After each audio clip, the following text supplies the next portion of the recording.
Khloe Kardashian files for divorce from Lamar Odom. Khloe Kardashian has officially filed for divorce from her estranged husband Lamar Odom. It's been a tumultuous past few months for the pair, who married in September 2009, just weeks after they first met, in a star-studded wedding that was featured on Keeping Up with the Kardashians. After months of alleged drug use and infidelity on the part of her husband, reality star Kardashian, 29, decided to call it quits.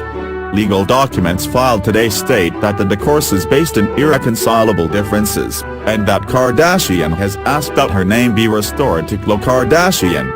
Aside from attending a Kanye West concert in late October, the couple hadn't been seen out together in public in months.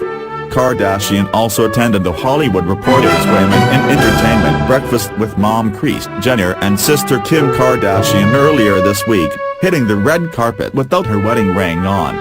Odom, 34, also had been dealing with his August 30th DUI arrest, to which he received 36 months probation after pleading no contest. The police report from the arrest stated he showed objective signs of intoxication, according to California Highway Patrol.